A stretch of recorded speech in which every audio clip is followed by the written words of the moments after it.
ప్రార్థన చేసుకుందాం. పరలోకమందున మా తండ్రి, కొన్ని వారాలుగా తండ్రి భౌగోళిక చరిత్రను తండ్రి బైబిల్ వెలుగులో తండ్రి మీరు రాయించిన ప్రతి వచనాన్ని తండ్రి మేము ధ్యానించే ప్రయత్నం చేస్తున్నాం. మాతో అందరితో మీరు ఉన్నారు, అనేక సంగతులు మాతో మాట్లాడుతున్నారు.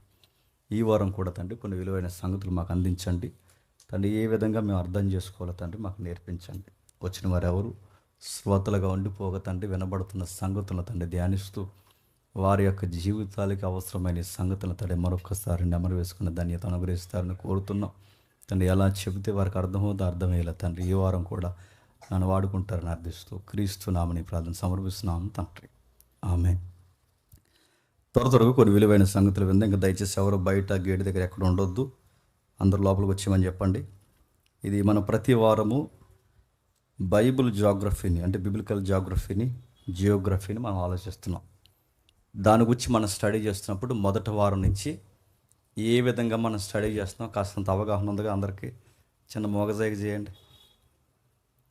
ఓకే, ఏదైతే మనం బైబిల్ యొక్క భౌగోళిక చరిత్రను అంటే మెట్టలు, గుట్టలు, సముద్రాలు, వాటి యొక్క నదులు, పరివాహక ప్రాంతాలు, వారి యొక్క సంస్కృతి, ఒకటి కాదు రెండు కాదు, ప్రతి సంగతిని మనం ఆలోచించే ప్రయత్నం చేస్తున్నాం.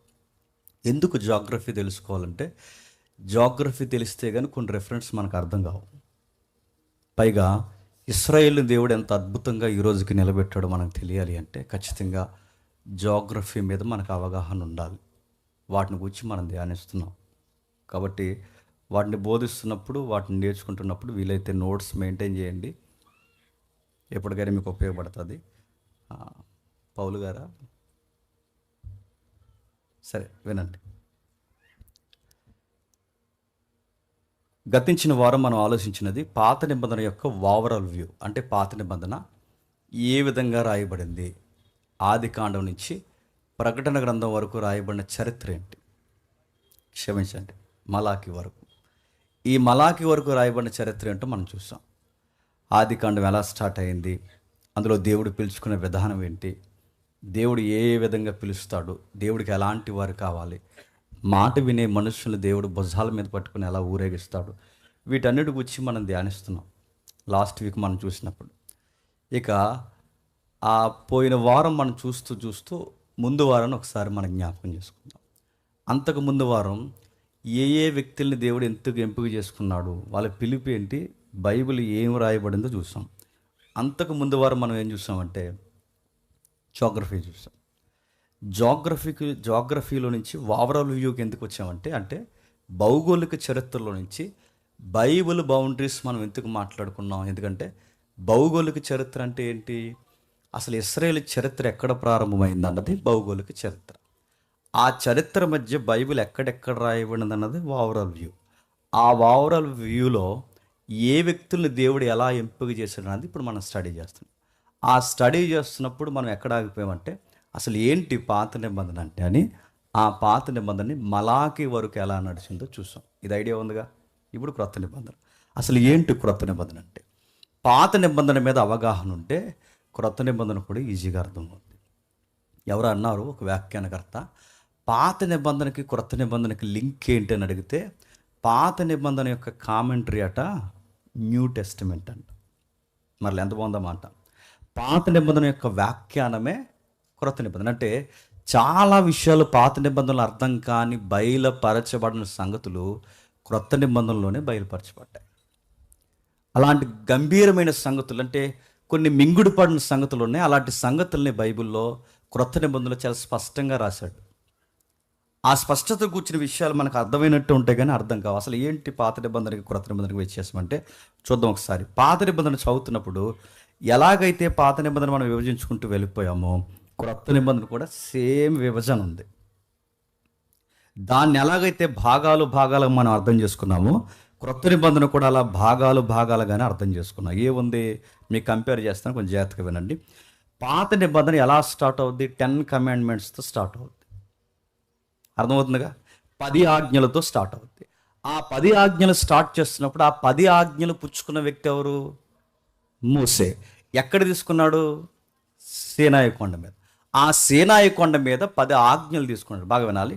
పాత నిబంధన 10 ఆజ్ఞలు, పాత నిబంధన 10 ఆజ్ఞలు సీనాయి కొండతో ప్రారంభమైతే క్రొత్త నిబంధన కూడా కొండతోనే ప్రారంభమైంది. మరలా సీనాయి కొండ మీద ఆ రోజు మోసే నిబంధన ఎలా తెచ్చాడో క్రొత్త నిబంధన కొండ మీద ప్రసంగంతోనే కొత్త నిబంధన స్టార్ట్ అయింది. అంటే సేమ్ మీకు ఆ చూస్తున్నప్పుడు మీకు ఆ టైపాలజీ మీకు కనబడుతుంది చూడండి. పాత నిబంధనలేమో మోసే కనబడతాడు, క్రొత్త నిబంధనలు ఏమో ప్రభు అయిన యేసుక్రీస్తు వారు కనబడతాడు.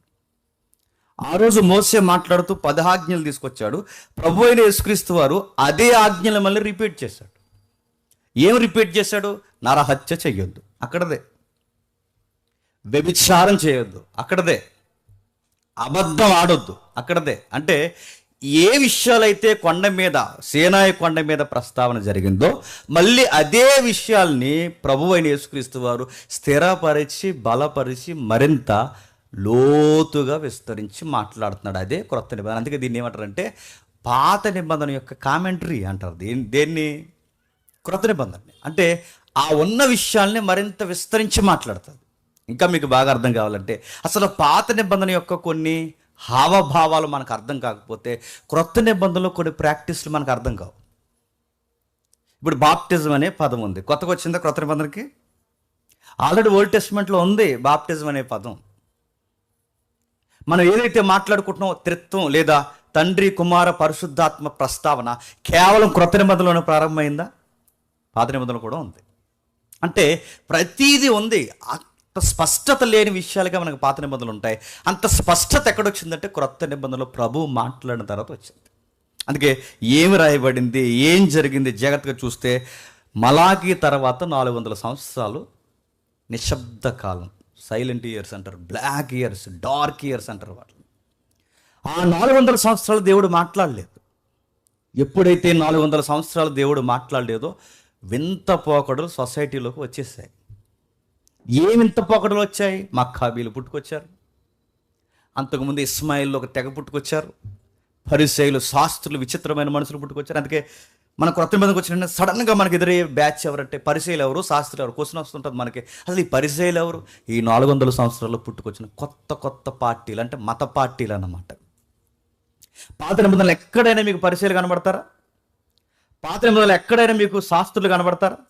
క్షమించండి, పాత నిబంధనలు ఎక్కడైనా సరే ఈ యొక్క పరిసయ్యులు కానీ వీళ్ళ సద్దుకులు ఎవరైనా మీకు కనబడతారా? కనబడరు. మరి వాళ్ళు సడన్గా ఎక్కడొచ్చారంటే కొన్ని శతాబ్దాల కాలం, అంటే 1-2 కాదు, 400 సంవత్సరాల మధ్యస్థులు వచ్చారు. ఆ 400 సంవత్సరాల్లోనే గ్రీకులు వచ్చారు, ఆ 400 సంవత్సరాల్లోనే రోమన్స్ వచ్చారు, ఆ 400 మధ్యస్థుల్లోనే చిన్న చిన్న రాజకీయ పార్టీలు కూడా పుట్టుకొచ్చాయి. ఆ 400 సంవత్సరాల్లో ఇలాంటి మత పార్టీలు కూడా పుట్టుకొచ్చాయి. అంటే దేవుడు మాట్లాడడం మానేస్తే రాజకీయాలు పెరిగాయి, దేవుడు మాట్లాడడం మానేస్తే మత పార్టీలు పెరిగాయి, దేవుడు మాట్లాడడం మానేస్తే ఊహలతో నిండిపోయిన వ్యక్తులు పెరిగిపోయారు. సొసైటీతో దేవుడు మాట్లాడడం చాలా ముఖ్యం. ఆయన మాట్లాడడం మానేస్తే ఏమొద్దంటే ఇదిగో మనుషులు సత్యమైన దేవుని అతికిలాట్లో రకరకాల వింత ప్రాక్టీసులు కనిపెడతారు. అలాంటిది ఒకటి. సరే, ఏంటి చూద్దాం పాత నిబంధన. అసలు పాత నిబంధన 400 సంవత్సరాల తర్వాత క్రొత్త నిబంధన స్టార్ట్ అయితే ఎలా స్టార్ట్ అయింది ఒకసారి మత్తయి సువార్త ఇవ్వండి. మత్తయి సువార్త 5వ అధ్యాయం, మత్తయి సువార్త 5వ అధ్యాయం 21 వచనం చూడండి. మత్తయి సువార్త 5వ అధ్యాయం 21 వచనం. నరహత్య చెయ్యొద్దు. బాగా నరహత్య చెయ్యొద్దు. అక్కడ ఒక మాట చదవండి, నరహత్య చెయ్యొద్దు. ఇదే మాట ఎక్కడుంది చెప్పండి. మరో మాట చూడండి, 27 వచనం, 5వ అధ్యాయం 27 వచనం. వ్యభిచారం చేయొద్దు. బాగా వినండి, ఆ ఒక్క మాట తీసుకోండి. అక్కడ నరహత్య చేయొద్దు, ఇక్కడ వ్యభిచారం చేయొద్దు. అక్కడ అదే మాట. అంటే ఉన్న మాటలే ప్రభువు చెబుతున్నాడు తప్ప కొత్తగా ఏమి చెప్పేదేమీ లేదు. మీరు మళ్ళీ చెప్తున్నాను, పాత నిబంధనలు ఉన్న విషయాన్ని ఇంకా ఎలిబరేట్ చేసింది తప్ప కొత్త నిబంధన, అంటే ఉన్న విషయాన్ని క్రొత్త నిబంధన స్థిరపరిచింది తప్ప ఇప్పుడు కొత్తగా తెచ్చింది క్రొత్త నిబంధనలో ఏమీ లేదు. సిలువ యాగము తప్ప, సిలువ కార్యక్రమం తప్ప. అంటే ఉన్న విషయాన్ని స్థిరపరుస్తుంది, అంటే స్థిరపరుస్తుంది. ఇంకా మీకు బాగా అర్థం కాలేదు 33 వచనం చూడండి ఒకసారి. మరియు మీరు ప్రమాణం చేస్తున్నప్పుడు అని చెప్పి 37 వచనంలో మీ మాట అవునంటే అవును, కాదంటే కాదు. అంటే ఏంటి? అబద్ధం ఆడొద్దు. మీకు మళ్ళీ చెప్తున్నాను వినండి, నరహత్య చేయొద్దు, చెప్పండి, వ్యభిచారం చేయొద్దు, అబద్ధం ఆడొద్దు, కిందికి వచ్చేసరికి ఉంటుంది. దొంగతనాలు చేయొద్దు. అంటే ఉన్న విషయాల్ని ప్రసంగంగా చేస్తున్నాడా లేదా? అదే విషయాలు సిద్ధపరుస్తున్నాడు ఆయన. మోసేతో దేవుడు ఏదైతే మాట్లాడాడో, మోసే ద్వారా ఏ లానైతే ప్రవేశపెట్టాడో, మోసే ద్వారా దేవుడు ఏ చట్ట పరిధినైతే మనుషుల మీద పెట్టాడో, ఇప్పుడు అదే చట్టాన్ని మళ్ళీ దేవుడు ఏం చేస్తున్నాడు చెప్పండి, విస్తరించి మాట్లాడుతున్నాడు. కాకపోతే ఇక్కడ ఒక పదం అంటాడు ఆయన. పదం ఏంటంటే 22వ వచనం చూడండి ఒకసారి. 22వ వచనం, నేను మీతో చెప్పినదే మనకి ఇక్కడ నేను, అక్కడ మీతో చెప్పింది మోసే. ఆ మోసే అక్కడ మధ్యవర్తిగా వ్యవహరించాడు. ఇక్కడ నేను చెప్తుంది డైరెక్ట్ నేనే. అక్కడ మీతో మాట్లాడింది మోసే మీడియేటింగ్ ఉంది, ఇక్కడ మీడియేటింగ్ లేదు. నేను మీతో చెప్పినది ఏమనగా, అక్కడ మోసే ఏమంటుంది తెలుసా, సైన్యములకు అధిపతిగా యెహోవా సెలవిచ్చినది ఏమనగా అంటాడు. ఇక్కడ అలా లేదు. సైన్యం అధిపతి యెహోవా సెలవిచ్చినది ఏమనగా, యెహోవా సెలవిచ్చినది ఏమనగా, యెహోవా. పాత నిబంధనలో ఎప్పుడు కనబడదని చెప్పండి, యెహోవా సెలవిచ్చింది. ఇక్కడ యెహోవా సెలవిచ్చింది కాదు, నేను మీతో చెప్పినది ఏమనగా. డైరెక్ట్ అంటే నేను దేవుణ్ణని ఇండైరెక్ట్ గాని క్లైమ్ చేసుకుంటున్నాడా లేదా? మోసేతో సీనాయి పర్వతం దగ్గర ఎవరైతే మాట్లాడాడో, బాగా వినాలి, పొద దగ్గర ఎవరైతే మాట్లాడాడో ఆ మాట్లాడిన ఆయన అయామ్ అన్నాడే, నేనే అని మాట్లాడాడే, ఆయనే ఇక్కడ మళ్ళీ మాట్లాడుతున్నాడు. ఇవి చాలా పెద్ద విషయాలు, అందరికి అర్థం కాకపోవచ్చు, కానీ వినండి, వినే ఓపిక మాత్రం పెట్టండి. ఎవరైతే మాట్లాడాడో ఆయనే మాట్లాడుతున్నాడు. ఎవరైతే అక్కడ పదార్థం అంటే మోసేతో మాట్లాడింది యేసుక్రీస్తు అంటారా, ఇప్పుడు అంటున్నావు యేసు అని, కానీ ఈ యేసు అనే పేరు ఇది అడ్రస్, యూదుల్లో ఒక అడ్రస్. కానీ ఆ అడ్రస్ పెట్టక ముందే ఆయనకి ఉనుకుంది. ఆయన మాట్లాడడం ప్రారంభించాడు. అందుకే పాత నిబంధనలో మలాకి, పాత నిబంధనలో ఈ మాట్లాడిన వ్యక్తులు, పాత నిబంధనలో ఎవరైతే ఉన్నారో మేకా, వీళ్ళందరూ ఏమన్నా తెలుసా, పూర్వకాలం మొదలుకొని శాశ్వత కాలం వరకు ప్రత్యక్షమవుతున్న, ఇదిగో ఆయన కన్యక గర్భమందు బెత్లెహేములో జన్మించాడు. ఆయనే మోసేతో మాట్లాడిన ఆయనే. అందుకే మీరు చూడండి, మోసే దగ్గరికి యెహోవా వాక్యం వచ్చును, అబ్రహాం దగ్గరికి యెహోవా వాక్యం వచ్చును. వాక్యం వచ్చినట్టే, వాక్యం అంటే సౌండ్ వచ్చిందనా? నా వాక్యం వచ్చిందంటే శబ్దం వచ్చిందనా? కాదు. వాక్యం వచ్చిందంటే క్రీస్తు వచ్చాడని. అబ్రహాము దగ్గరికి వాక్యం వచ్చును, మోసే దగ్గరికి వాక్యం వచ్చును, ప్రవక్తల దగ్గరికి వాక్యం వచ్చునంటే ఆ రోజుల నుంచి కూడా దేవుడు, అంటే ఆ రోజుల నుంచి కూడా ప్రభు అయిన యేసుక్రీస్తు వరకు ప్రత్యక్షం అవుతున్నాడంటే, ప్రత్యక్షం అవడం ఏంటి, సృష్టి నిర్మాణంలో, సృష్టి లేకముందు, కాలాలకు అతీతంగా, ఆది అంతము లేనప్పుడే, బాగా వినండి, అసలు కాలానికి స్టార్టింగ్ ఎండింగ్ లేనప్పుడే, టైం ట్రావెల్ అనే ప్రస్తావన లేనప్పుడే ఆయన ఉన్నాడు, ఉన్నవాడుగా ఉన్నాడు. ఆ ఉన్నవాడు అంటున్నాడు, నేను మీతో చెప్పినదేమనగా. నేను మీతో చెప్పినది మీరు కామన్గా చదువుతా మాట కాదు. నేను మీతో చెప్పినది ఏమనగా ఎందుకంటున్నాడు తెలుసా, ఆయన దేవుడు. ఆయన దేవుడు కాబట్టే ఆ పదాన్ని నొక్కుతున్నాడు. ఇంకా ఎక్కడ అన్నాడు చూడండి ఒకసారి. అదే 5వ అధ్యాయం 34 వచ్చును. అదే 5వ అధ్యాయం 34 వచ్చును.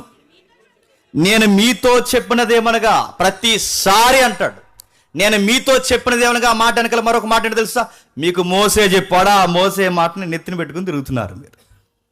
మీకు మోసే చెప్పాడు, మోసే ద్వారా ఆ మాటని మా మోసెస్ ఇచ్చిన లా అని చెప్పుకుంటారు, మా మోసే ధర్మశాస్త్రం అని చెప్పుకుంటారు. ఇప్పుడు నేను చెప్తున్నాను, ఇక్కడ మోసే చెప్పిన దానికన్నా గొప్ప. ఆ రోజు మోసేకి చెప్పింది నేనే, ఈరోజు మళ్ళీ చెబుతున్నది కూడా నేనే. అందుకే చెప్తున్నా, నేను మీతో చెప్పినది ఏమనగా. ఆ రోజు సీనాయి కొండ మీద మోసే మీతో లా మాట్లాడాడు. ఈరోజు ఈ రూపాంతరం, క్షమించండి, ఆ కొండ పేరు, ఇదే కొండ పేరు, ఆ కొండ పేరు, ఆయన కూర్చున్న కొండ ఏంటో, ఆయన ప్రసంగం చేసిన కొండకు ఒక పేరు ఉంటుంది, అదే కొండ మీద. అంటే ఇవన్నీ పర్వత కనుమలు. బాగానండి, ఈ అంత మొరియా పర్వత కనుమలు. మనకి ఎలాగైతే హిమాలయాల కనుమలు ఉందో, మనకి విజయవాడ దగ్గర నుంచి సుమారు కడప, కర్నూలు, ఎక్సెట్రా ఇంకా ఇక్కడ మన దగ్గర వరకు ఈ పాపికొండలు మిగిలిస్తే ఇక్కడ వరకు ఉండే కొండలు అంటే ఒక కొండ అంటారు. ఏ కొండలు చెప్పండి? నాకన్నా గొప్పలు మీరు. నీలగిరి కొండలు, అక్కడి నుంచి విడిపోతే పాపికొండలు, ఇంకెలా విడిపోతే మన ఊరు వచ్చేస్తాం. వాళ్ళకు కూడా పర్వత కనుమలు ఉన్నాయి. ఆ పర్వత కనుమలు మొరియా పర్వతాలు, ఆ పైకి వెళ్ళిపోతే లెబనోన్ పర్వతాలు. ఈ కింది భాగంలో మాట్లాడుతున్నాడంటే మోసే ఇంచుమించి ఎక్కడ దరిదాపుల్లోనే ఈయన మాట్లాడటం స్టార్ట్ చేశాడు. ఇంకా ఏం జరుగుతుంది, ఇంకేముంది క్రొత్త నిబంధన కంటే కింద చెప్తున్నాడు. పాత నిబంధనలో చరిత్ర ఉంది. చెప్పండి, క్రొత్త నిబంధనలోని చరిత్ర ఉంది. పాత నిబంధనలో రచనలు ఉన్నాయి, క్రొత్త నిబంధనలో రచనలు ఉన్నాయి. పాత నిబంధనలో ప్రవక్తలు ఉన్నారు, క్రొత్త నిబంధనలో ప్రవక్తలు ఉన్నారు. ఇంకా పాత నిబంధనలో 5 కాండాలతో స్టార్ట్ అవుతుంది. చెప్పండి, క్రొత్త నిబంధన 5 కాండాలు లాంటి 4 సువార్తలతో స్టార్ట్ అవుతుంది. సేమ్ మరలా పాత నిబంధన 5 కాండాలతో స్టార్ట్ అయితే క్రొత్త నిబంధన 4 సువార్తలతో స్టార్ట్ అవుద్ది. పాత నిబంధనలో ఆదాం అనే చరిత్రతో స్టార్ట్ అవుద్ది. చెప్పండి, క్రొత్త నిబంధన కడపటి ఆదామైన యేసుక్రీస్తు క్రొత్త నిబంధన స్టార్ట్ అవుద్ది. సేమ్ మరలా పాత నిబంధనలో మోసే ధర్మశాస్త్రాన్ని తెచ్చినట్టు మనకు కనబడుతుంది. ఇప్పుడు చెప్పండి, క్రొత్త నిబంధనలో ప్రభు అయిన యేసుక్రీస్తు వారు కొత్త ధర్మశాస్త్రాన్ని తీసుకొచ్చినట్టు కనబడుతుంది. ఇంకా పాత నిబంధనలో నిర్గమము అనే సబ్జెక్ట్ ఉంటుంది. పాస్ అవర్ అని మనం చదువుకుంటాగా. నిర్గమం అంటే దాటిపోవుట. పాత నిబంధనలో కీరోలు ఏంటంటే ఎన్నిపూస లాంటి అక్కడ పోషించిన పాత్ర ఏంటంటే నిర్గమము అని చదువుకుంటాం. క్రొత్త నిబంధనలో కూడా సేమ్ నిర్గమం ఉంది. దాన్ని శిలువ బలియాగం అంటారు. మీరు చూడండి, పాత నిబంధనలో లేనిది క్రొత్త నిబంధన సేమ్ ఉంది, కాకపోతే దానికంటే మెరుగ్గా జరిగింది. దానికంటే ఇంకా విస్తరించి, అంటే మనకి పాత నిబంధన క్రొత్త నిబంధన కంపేర్ చేస్తున్నప్పుడు పౌలు గారు ఒక భాష వాడతారు. ఏంటంటే ఇదిగో ఇది ఛాయ అంటాడు. ఛాయ అంటే నీడ అని అడుగుతున్నాను. నీడ పడిందంటే ఇప్పుడు నా నీడ అక్కడ పడుతుందంటే అది ఒరిజినలా? ఇది ఉంది ఒరిజినల్. అంటే రాబోతున్న నన్ను చూపించడానికి నాకు ముందుగా నడిచింది ఏంటో తెలుసా? నీడ అంటే ఆ నీడ ఎవరిని ఎక్స్పోజ్ చేస్తుందన్నమాట? ఒరిజినల్ని ఎక్స్పోజ్ చేస్తుంది. అంటే పాత నిబంధనలో కనబడుతున్నదంతా దేన్ని చూపించడానికంటే క్రొత్త నిబంధనలో ఒరిజినాలిటీ చూపించడానికి. దాన్ని అందుకే ఛాయ, నీడ అన్నారు. ఆ నీడను కనపరుస్తూ ఇప్పుడు ఒరిజినల్ మాట్లాడుకుంటున్నాం. పాత నిబంధనలో నిర్గమం అనే సబ్జెక్ట్ ఉంటే క్రొత్త నిబంధనలో ఒక రోజు లూకా సువార్త 9:31 మోసే ఏలీయాలు వచ్చి ఏం డిస్కషన్ చేస్తున్నారు చూడండి ఒకసారి. లూకా సువార్త 9వ అధ్యాయం, లూకా సువార్త 9వ అధ్యాయం, లూకా సువార్త 9వ అధ్యాయం, లూకా సువార్త 9వ అధ్యాయం 31. వారు మహిమతో అగపడి ఆయన యెరూషలేములో నెరవేర్చబో నిర్గమమును గూర్చి మాట్లాడుచుండ్రు. ఎవరండి అని అడుగుతున్నాడు. మోసే ఏలీయాలు అంటే పాత నిబంధనలు ఎలాంటి వాళ్ళండి? రెబల్ ప్రాఫిట్స్ వాళ్ళు. అలాంటి వారు వచ్చి దేనికోసం డిస్కషన్ చేస్తున్నారట? నిర్గమమును గుచ్చి. మా నిర్గమాన్ని గుచ్చి మాకు ఎలాగైతే తెలుసో ప్రభువా, నీవు చేయబోయే నిర్గమం అంటే దాటిపోవుట. ఈ కార్యక్రమం ఏదైతే ఉందో అది ఎప్పుడు యెరూషలేములో జరిగిస్తామని మాట్లాడుతున్నారు. అంటే యాజ్ ఇట్ ఈజ్ అన్నీ మనకు కనబడుతున్నాయి లేదా?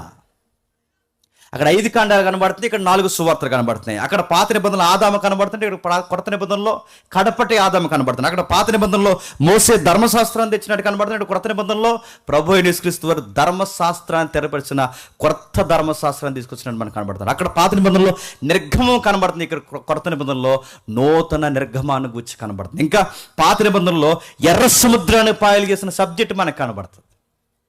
ఇక్కడ చెప్పండి, కంపేర్ చేస్తే 1000 రూపాయలు ఇస్తా. పాత నిబంధనలో ఎర్ర సముద్రాన్ని పాయలు చేసినట్టు మనం కంపేర్ చేయగలం, కానీ క్రొత్త నిబంధనలో సేమ్ ఏదో జరిగింది. అక్కడ ఎర్ర సముద్రం పాయలైంది, ఈయన రక్తము ఏర్లై పారిన తర్వాత దేవాలయపు తెర చెప్పండి అడ్డుగా జరిగిపోయింది. సేమ్ అంటే మునుపు జరిగిందే మళ్ళీ జరుగుతుందా లేదా? ఒరిజినల్లో ఏదైతే మనకు కనబడుతుందో నీడలో కూడా అదే జరిగిందా లేదా? చిన్నప్పుడు తోలుబొమ్మలాట్లు అనేవారు చూసారా? ఆ నీడ వెనకాల ఎవరో ఒరిజినల్ ఉంటారు, ఆడించే వ్యక్తి. ఆ ఆడించే వ్యక్తి తెర మీదకి వచ్చారు. ఆ వ్యక్తి పేరే నజరైడైన యేసు. ఆయన మాట్లాడుతున్నాడు, అదే చెప్తున్నాడు చూడండి. అక్కడ ఎర్ర సముద్రాన్ని పాయలు చేస్తే ఇక్కడ సిలువ మీద తన రక్తాన్ని కాచి బయటికి తీసుకొచ్చి మనుషులకి దేవుడుకున్న ప్రతి బంధాన్ని పూర్తిగా చీరేసి నా యొద్దకు రండి అన్నాడు ఆయన. ఇంకా పాత నిబంధనలో ఇశ్రాయేలీయుల ఒక వ్యవస్థ కనబడుతుంది. పాత నిబంధనలో ఇశ్రాయేలీయుల ఒక వ్యవస్థ కనబడుతుంది. క్రొత్త నిబంధనలో నూతన ఇశ్రాయేలీయుల ఒక సంఘం కనబడుతుంది. మీకు అర్థమవుతుందా లేదా? అర్థమైనట్టే.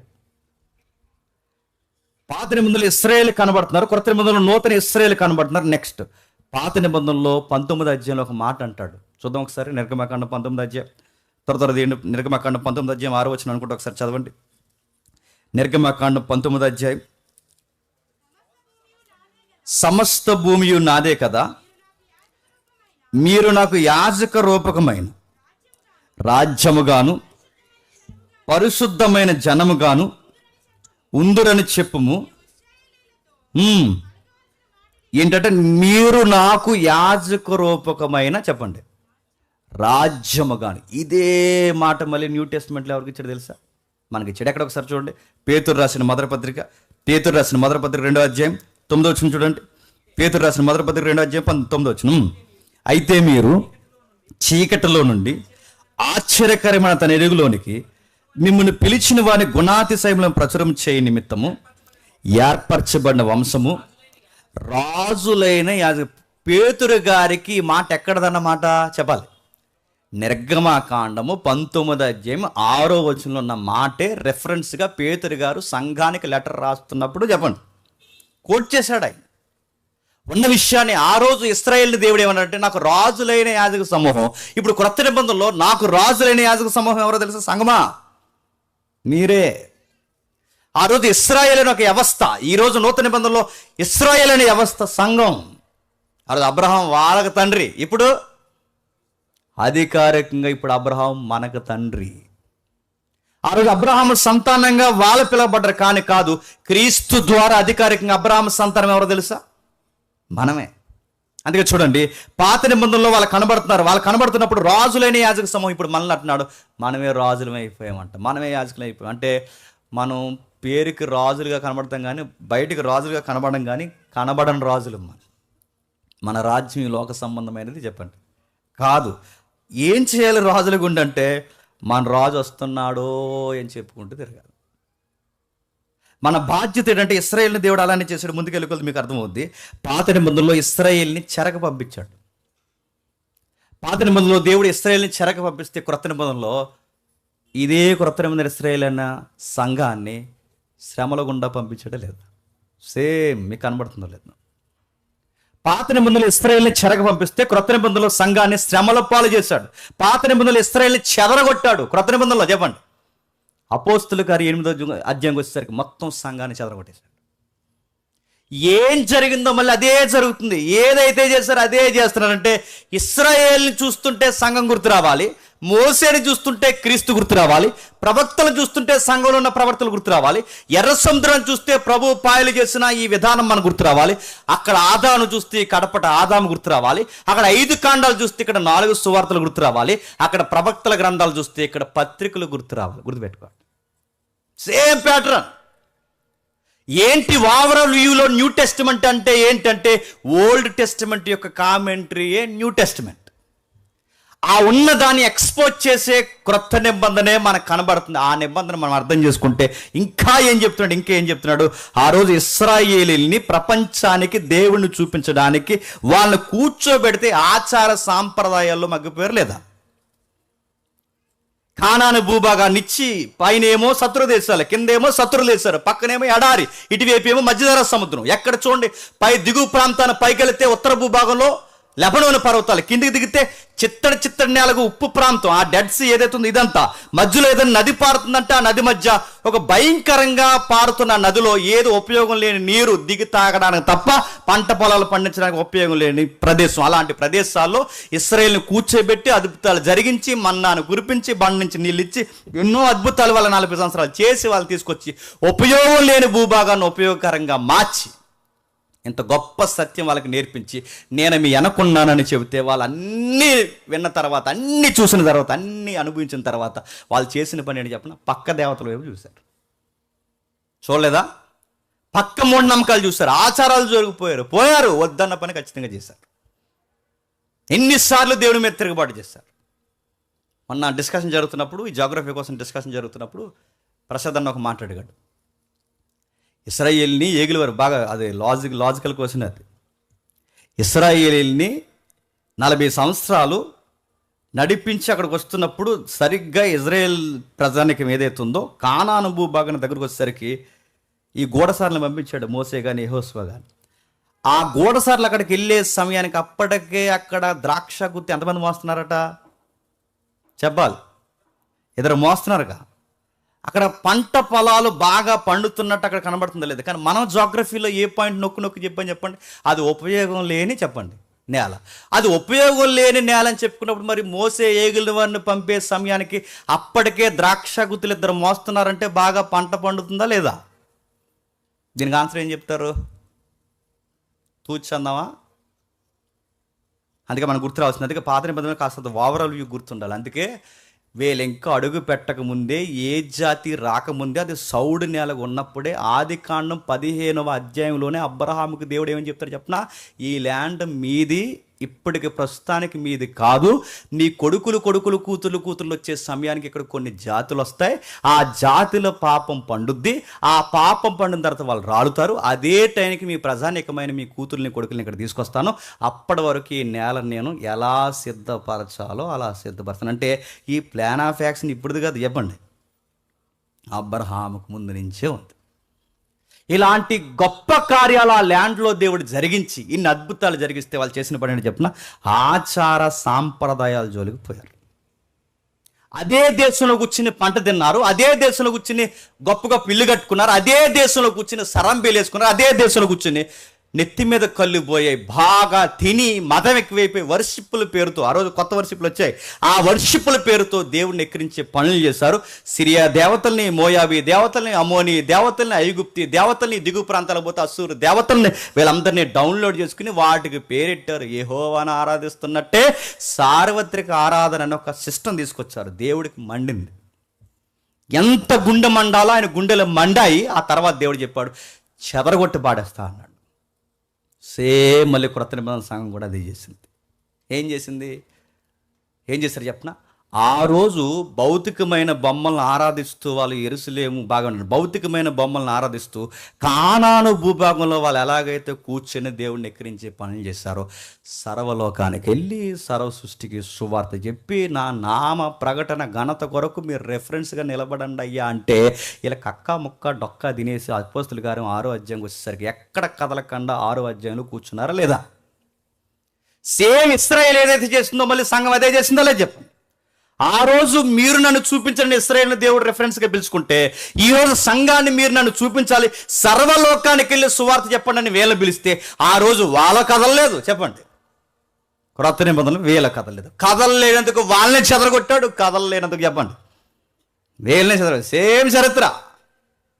వాళ్ళు ఏదైతే చేస్తారో ఈరోజు క్రొత్త నిబంధనలు కూడా అదే చేశారు. పాత నిబంధన చదువుతున్నప్పుడు దీర్ఘదర్శులు అనే సబ్జెక్ట్ కనబడదు. దీర్ఘదర్శులు అంటే ప్రవక్తలు, రేపేం జరగబోతుందో చెప్పే ప్రవక్తలు, అంటే రేపేం జరగబోతుందో చెప్పే ప్రవక్తలు కనబడతారు. క్రొత్త నిబంధనలు ఇంకా దీర్ఘదర్శులు కాదు, దీర్ఘదర్శి గ్రంథం ఏముంది, ఆ గ్రంథం పేరు ఏంటి చెప్పండి? ప్రకటన గ్రంథం. మళ్ళీ చెప్తున్నా, ఇంకా దీర్ఘదర్శులు కాదు. అదిగో వస్తుంది కనబడుతుంది అంటుంది ఆవిడ. ఎవరో గ్యాస్ అయిపోయిందా? పరిశుద్ధాత్ముడు చెప్పపోయారా అందంట. గ్యాస్ అయితే పరిశుద్ధాత్ముడు గ్యాస్ కుండా వేసిన అతని ఇంటికి పరిశుద్ధాత్ముడు చెప్తే గ్యాస్ కుండా వచ్చిందంట. నడుతున్నాను రకరకాల పప్పులో ఉప్పు ఎక్కువైపోయిందని చెప్తుంది ఒక ఆవిడ. చెప్పాలి కదా అంటుంది. ఎవరిని? యేసుక్రీస్తు. నడుతున్నాను, వీళ్ళని ఏమనాలండి నడుతున్నాను. పప్పులు ఉప్పు కోసమేమో ఒక ఆవిడ యేసుక్రీస్తు చెప్తుంది, గ్యాస్ అయిపోయిందని ఒక ఆవిడేమో పరిశుద్ధాత్ముడు చెప్తుంది. నడుతున్నాను, మరి ఇల్లు ఉడ్చడానికి ఎవరిని పిలుస్తావు? కనకూడదు కానీ నడుతున్నాను. అర్థమైందంటే నేను చూడండి, దేవుణ్ణి దిగజార్చే మాటలు ఈరోజు కనబడుతున్నాయి అంటే కనబడుతున్నాయి. ఆ రోజు వాళ్ళకు కదలలేదు. మళ్ళీ చెప్తున్నాను, దీర్ఘదర్శులు ఎవరు లేరు సుమా, మీరు నమ్మొద్దు దయచేసి. మీకు భవిష్యత్తు చెప్తామని శిలక జ్యోతిష్యం మన క్రిస్టియన్లు ఎవడని చెప్తే నమ్మకండి. బయట జ్యోతిష్యం చెప్పేవాడికి తిరగలేదు. మళ్ళీ చెప్తున్నాను నేను, వాడికి ఏం తెలియదు. ఆ ప్రాక్టీస్ అంతా మనకు తెలుసు, వాటి మూలాలు ఏంటో. జ్యోతిష్యం చెప్తానన్న వాళ్ళందరూ మళ్ళీ చెప్తున్నాను, అక్కడ జ్యోతిష్యం చెప్తామన్న వాళ్ళందరూ గారిడిగాలు. మళ్ళీ చెప్తున్నాను, గారిడిగాలు అంటే చెప్తున్నా సోది. సోది అంటే ఏంటని అడగండి. సోది అంటే సోదే. సోదంటే ఓ లొల్లడ వాగుతారు చూసారు, దాన్ని సోద అంటారు. ఇంకా ఎత్తుకుంటే ఆగరు, ఇంకా అలా ఆగుతారు చూసాడు. చెప్తాడు, నీ రేఖ ఎలా ఉంది, నీ రేఖ పైకి ఉంది, నా రేఖ అలాగే ఉంది, ఎలా ముడితే అలాగే ఉంటుంది. అది కిందకి పైకి పోయి ఎక్కడికైనా వెళ్ళిపోమంటుంది దాన్ని, అది అలానే ఉంటుంది. దానికి ఒక సోది. ఇది పైకి ఎందుకుందో తెలుసా? ఇది ఎందుకుంది అనుకున్నారు? అంతుకుంది అంటారు. అందుకే ఉంటుంది, అది ఎలా ముడిస్తాను కాబట్టి. సోది ఇలాంటి సోది. భవిష్యత్తు లేదు. భవిష్యత్తు ఎవరు చెప్పరు. క్రొత్త నిబంధనలో దీర్ఘదర్శుల ప్రస్తావన లేదు. క్రొత్త నిబంధనలో దీర్ఘదర్శి గ్రంథం ఉందంటే రేపేం జరగబోతుందో మనకు చూచాయి. ఇందాక తమ్ముడు చెప్పాడుగా ప్రకటన గ్రంథం సందర్భాలు. ఇప్పటికే మీరు ప్రకటన గ్రంథాన్ని అంచనేస్తే మర్మగర్భంగా ఇంకా బయలుపరచబడవలసినవి చాలా విషయాలు ఉన్నాయి. మీకు చెప్తే నమ్మరు. ప్రకటన గ్రంథం విచిత్రమైన, నాకు ప్రకటన గ్రంథం ఎప్పుడు వస్తుందా అని చూస్తున్నాను. నిజంగా టైం వచ్చినప్పుడు బాగా ఎంజాయ్ చేద్దాం. ప్రకటన గ్రంథంలో ఒక కోడింగ్ ఉంటుంది. ఆ కోడింగ్ ఏంటి చెప్పిన, ద్రవ్యాన్ని విచిత్రంగా మారుస్తారట. ఆ వర్డ్ ఉంటుందండి ప్రకటన గ్రంథం. ద్రవ్యాన్ని విచిత్రంగా మారుస్తారంటే ధనాన్ని విచిత్రంగా మారుస్తారు. ఒకప్పుడు డబ్బులు అంటే ఏంటి చెప్పిన కాయిన్స్, ఆ తర్వాత డబ్బులు అంటే ఏంటి చెప్పిన నోట్స్. ఇప్పుడు డబ్బులు ఏంటంటే చెప్పిన నెంబర్లో 100 100 వస్తుంది చూడండి, టక టక్కన 100 కొట్ట అంతే అయిపోయింది. ఇప్పుడు నా డబ్బులు ఏంటి చెప్పిన 100 అందులో వస్తుంది అంతే. ఇప్పుడు మిగిలిన అడుగుతున్న డబ్బులు ఎలా మారిపోయి చెప్పి నెంబర్స్లోకి వస్తుంది. ఇప్పుడు దీని గురించి బైబిల్ ఎప్పుడో మాట్లాడింది తెలుసా, అదే ప్రకటన గ్రంథం. మనీ పూర్తిగా మార్చారట, దాంట్లో వర్తకాలు చేస్తారు, రకరకాల విషయాలు. అంటే అందుకే చూడండి, భవిష్యత్తు ఏం జరగబోతుందో క్రొత్త నిబంధన చెప్పిందంటే చెప్పింది ముఖ్యంగా దర్శన గ్రంథమైన ప్రకటన గ్రంథం చెప్పింది. నెక్స్ట్ ఇంకేం జరిగింది, 400 సంవత్సరాల మహానిశబ్ద కాలం తర్వాత మొట్టమొదట ఒక సువార్త రాయబడింది. ఆ సువార్త ఏంటి చెప్పండి? ఒకటోసారి, రెండవసారి, మూడోసారి చెప్పండి. చర్చిలు ఎలా ఉంటారంటే, అసలు మేము ఇప్పుడే పుట్టాము, మాకు ఏం తెలదు, నువ్వే లొడలొడ వాగుతావు, మేము చాలా అమూలు బేబీలు, మేము కాంప్లైంట్ తాగుతున్నాం అన్నట్టు చూస్తారు. మాట్లాడండి, ఎక్కడ మాట్లాడబోని పర్లేదు కానీ చర్చిలో మాట్లాడి అడిగింది దాన్ని. క్రొత్త నిబంధనలో మొట్టమొదటి రాయబడిన సువార్త మత్తయి అనుకుంటాం కానీ కాదు, సెమినార్లో చెప్పాను నేను, మార్కు సువార్త. ఏ సువార్త? మార్కు సువార్త. ఆ మార్కు సువార్త అంటే 400 సంవత్సరాలు. ఎక్కడ 400 సంవత్సరాలు? ఎక్కడ 400 సంవత్సరాలు? మలాకి నుంచి 400 సంవత్సరాల తర్వాత మొట్టమొదటి రాయబడిన సువార్తే చెప్పండి, మార్కు సువార్త. ఇప్పుడు మలాకి తర్వాత 400 సంవత్సరాల తర్వాత రాయబడిన సువార్త మార్కు సువార్త అయితే ఇప్పుడు పెద్ద ప్రశ్న ఏంటో తెలుసా, 400 సంవత్సరాల దేవుడు మౌనంగా ఉండిపోయాడా అన్నది ప్రశ్న వస్తుందా లేదా? 400 సంవత్సరాలు మౌనంగా ఎలా ఉండిపోయాడని ఎవరన్నా అడిగితే ఎలా ఉండిపోయాడు అనడానికి రెఫరెన్స్ ఉంది. బాగా వినాలి. 400 సంవత్సరాలు ఎలా మౌనంగా ఉండిపోయాడు హిస్టరీలో దేవుడు మౌనంగా అంటే ఎలా ఉండిపోయాడో దానికి రెఫరెన్స్ ఉంది. ఎలా రెఫరెన్స్ చెప్పాలి? 400 నేను ఇందాక కంపేర్, మీకు టైపాలజీ అర్థమైతే అని చెప్పగలరు. 400 సంవత్సరాలు ఎలా మౌనంగా ఉండిపోయాడు అంటే అలాగే ఉండిపోయాడు. ఎలాగా చెప్పాలి? చెప్తున్నారు ఎవరు? ఇశ్రాయేలు దగ్గర దేవుడు 430 సంవత్సరాలు ఎలాగైతే మౌనంగా ఉండిపోయాడో చెప్పండి, మళ్ళీ మలాకి తర్వాత అదే ఇశ్రాయేలుతో 400 సంవత్సరాలు మౌనంగా ఉండిపోయాడు. అంటే దీన్ని బట్టి మనకి ఏమర్థమవుతుంది? మునుపు జరిగిందే మళ్ళీ జరుగుతుంది, అప్పుడు జరిగిందే చెప్పండి మళ్ళీ జరుగుతుంది. మన దేవుడుకున్న స్టైల్ ఏంటో తెలుసా? చెప్పకుండా చేయడు. చెప్పండి, రజనీకాంత్ గారు గుర్తుపెట్టుకోండి, చెప్పకుండా ఏం చేయడు, చెప్పే చేస్తాడు. ముందు బ్లూ ప్రింట్ మనకి ఇస్తాడు. ఆ బ్లూ ప్రింటే చెప్పండి నిబంధనలు. ఈ రెండు మన చేతుల్లో పెట్టి బయటోళ్ళకి రేపు ఏం జరుగుతుందో లేదో అర్థం కాదు కానీ చిన్న మంద సంఘానికి మాత్రం ప్రపంచం ఏం అడుగులేస్తుందో నెక్స్ట్ ఏం చేయబోతుందో ఈజీగా చెప్పేది ఎవరు చెప్పిన సంఘం మాత్రం చెప్పగలదు. సంఘానికి మాత్రం అర్థమవుతుంది. అందుకే నెక్స్ట్ 400 సంవత్సరాల తర్వాత మౌనంగా ఉన్న తర్వాత వచ్చింది మార్కు సువార్త. అయితే ఇప్పుడు బాగా వినండి, అక్కడ 400 సంవత్సరాల తర్వాత 430 అంటే 400 సంవత్సరాల తర్వాత 430లో ఒక రక్షకుడు పుట్టాడు ఇశ్రాయేలుకి. ఎవరు? మోసే. ఆ 400 సంవత్సరాల తర్వాత వారిని విడిపించడానికి రక్షకుడైన మోసే పుడితే ఈ 400 సంవత్సరాల తర్వాత మనకు కనిపించి పుట్టే రక్షకుడు చెప్పండి, నజరేయుడైన యేసు. సేమ్ సబ్జెక్ట్ మీకు కనబడుతుంది చూడండి. ఆ రోజు ఆ 400 సంవత్సరాల తర్వాత ఆ రక్షకుడు వచ్చి వాళ్ళని విడిపించడానికి వస్తే ఈ 400 సంవత్సరాల తర్వాత ఈ రక్షకుడు ఎవరిని విడిపించడానికి వచ్చాడు? తన నమ్మిన ప్రతి ఒక్కరిని, సంఘాన్ని విడిపించడానికి వచ్చాడు. నెక్స్ట్ ఈ 400 సంవత్సరాల నిశ్శబ్ద కాలంలో ఇంకా ఏం జరిగిందంటే ఇందాక మీకు చెప్పాను, మక్కాబీలు వచ్చారు, గ్రీకులు వచ్చారు, అదే టైంలో రోమన్స్ వచ్చారు, అదే టైంలో విచిత్రమైన ప్రాక్టీస్లు వచ్చాయి, అదే టైంలో మహాయేరోద్ అనే ప్రస్తావన వచ్చింది. క్రిస్మస్ టైంలో చదువుకుంటాంగా, మీకు అర్థమవుతుందిగా క్రొత్త నిబంధన ఓవరాల్ వ్యూ. మహాయేరోదు పరిపాలన వచ్చింది. అంటే మహాయేరోదు అంటే ఎవరంటే ఇజ్రాయేల్కి, బాగా వినాలి, క్షమించండి, రోమా సామ్రాజ్యానికి సుమారు 4 దిక్కులుగా విభజిస్తే ఆ 4 దిక్కులకి 4 అధికారులను ఇస్తారు.